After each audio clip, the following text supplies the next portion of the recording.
Good afternoon. My name is Twin. I'm from the Division of GYN Oncology. I work in John Chan's lab.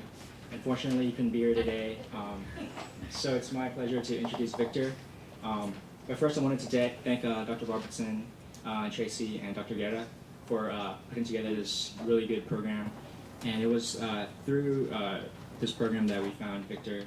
And I noticed just over the summer, through just working with him personally and getting to know him, I can tell that he's very motivated and he's very interested in medicine.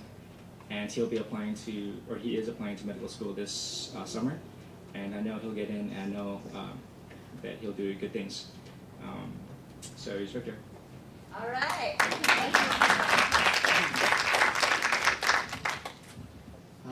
First off, I want to thank our directors and coordinators of this internship for accepting me this summer. So my name is Victor Hoang, and I've been working under my mentor, Dr. John Chan, for the past 8 weeks, working on the role of microRNA in screening for ovarian cancer.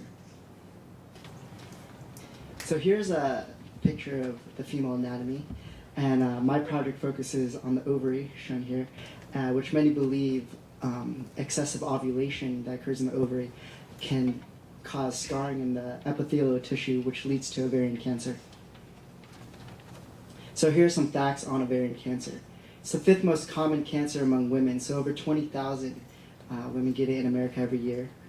Women are usually diagnosed over the age of 55. Like I said, it's been correlated with ovulation, so you can decrease your risk by preventing ovulation by taking birth control pills, being pregnant, and breastfeeding. 20% of patients diagnosed with ovarian cancer are seen in early stages. The treatment is surgery and chemotherapy, and the 5-year survival rate is of late-stage ovarian cancer is less than 30%. As shown in these graphs, the top graph shows the early stage diagnosis, which is around 60% survival rate, and late stages is around 20%. So it is the most lethal gynecologic cancer. Here's some pictures. This shows the surgery of ovarian cancer, and on the bottom shows the pattern of spread. Because it's very close to abdominal organs and the lymph nodes, it can spread there easily. So like I said, the early stage presentation of ovarian cancer is not seen very often. One of the reasons why is because of the symptoms that are reported patients with ovarian cancer. And so when I read this list, I want to keep in mind that they're very vague symptoms and that it's hard for physicians to diagnose patients based on it. So many of them are digestive symptoms like bloating, indigestion, difficulty eating, constipation, increased gas. There's also pelvic, abdominal pain, weight gain or loss, abnormal menstrual cycle. So these occur in women monthly or weekly basis. So it's very difficult to diagnose someone with or screen for ovarian cancer based on these symptoms. Another reason why it's hard to detect is because of the current screening or lack of screening. So this paper that looked at the effects of screening for ovarian cancer, and they looked at 2 different groups. One of them got a screening procedure that involved CA-125, which was a cancer antigen, shown here. And another one was a transvaginal ultrasound, which was an ultrasound that looked at the reproductive organs. And then the second group was the usual care group. So these 2 groups of women were watched for 8 years and had these screening procedures. And the results were that even with these screening procedures, it actually showed more deaths due to ovarian cancer and many false positive results. And the conclusion was that these tests do not reduce ovarian cancer mortality. So previous studies have demonstrated potential role of microRNA as a biomarker for ovarian cancer detection. So first I want to discuss what microRNA is. So they're short ribonucleic acids, or RNA molecules. So messenger RNA is an example of an RNA molecule which is complementary to the DNA strand and eventually becomes a protein. So microRNA is found in most eukaryotic cells like us, and humans have over 1,000 of them. The specific function of microRNA is to regulate gene expression by targeting these messenger RNAs. So how that works is it targets these microRNAs, will target the messenger RNA and bind specific regions here, and it prevents the expression or the production of the protein. So another paper looked at serum microRNA as a way to screen for ovarian cancer, and it used the facts that, or looked into how microRNA circulates in the blood and how this microRNA was correlated to the microRNA expression of the primary tumor. And so they concluded that microRNA could be used as a biomarker for the early detection of ovarian cancer, which I said would be really important for survival. Another study has already looked at microRNA to screen for prostate cancer. So they already identified many microRNA signatures in order to diagnose prostate cancer and correlate it with prognosis.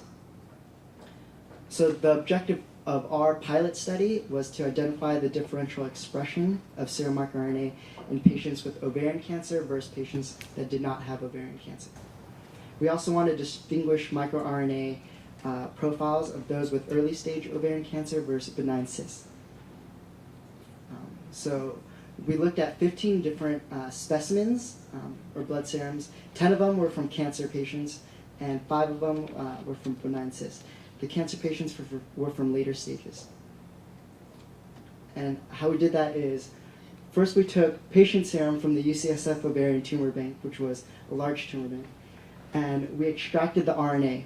Once we extracted the RNA to figure out which microRNA was in the serum, we performed reverse transcription to get our complementary DNA strand. Then we used primers with different microRNAs, and to determine the expression of the microRNA, we used quantitative polymerase chain reaction. So these are our results, or the relative expression of the microRNA after we did qPCR. The x-axis shows the different types of microRNAs we used, and the y-axis shows the relative expression. We used microRNA 16 as the control because it was shown to have the same expression in both cancer and non-cancer patients.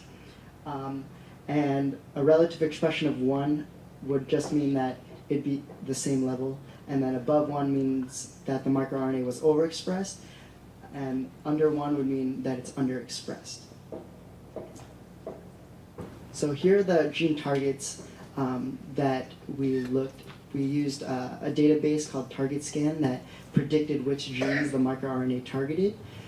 So gene targets of overexpressed microRNA means that these are the genes that would be blocked by these microRNAs more often. So it was predicted that microRNA 146 targets target gene SMAD4, which has been shown that deletions of SMAD4 have been linked to cancer. Also, microRNA 21 has been linked to target mutant S homolog 2, which has been shown that the mutation of this gene has been shown to be linked to cancer as well. And then I also have a table of the underexpressed microRNAs, which means that the genes that these targets would the targets of these microRNAs would be expressed more often. So, for example, microRNA 424 is a proto-oncogene, which its activation could lead to uncontrolled cell proliferation,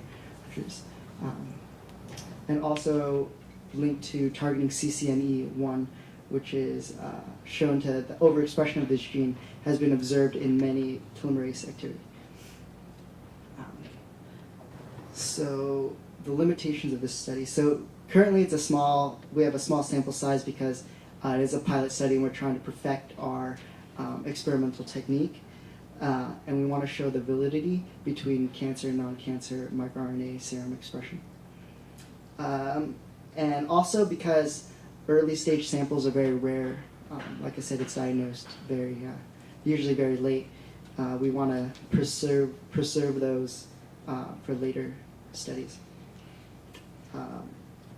Also, strains. This methodology has already been used in prostate cancer for its early detection. Also, since microRNA is very stable in the blood, it's very feasible to measure with a blood test. Also, may be difficult, but it can be adapted to high throughput method, meaning we'd be able to test many patients and many different microRNAs at one time. so future directions. So once we have our microRNA signature profile, we want to look at the different relative expressions between benign cysts, borderline cancer, and early stage diseases. And ultimately, we want improved screening techniques for ovarian cancer. And then acknowledgements. So I want to thank our administrators and my mentor, Dr. John Chan, my supervisor, Twin. And I want to thank all my fellow interns. It's fun. Wish you guys the best of luck with everything.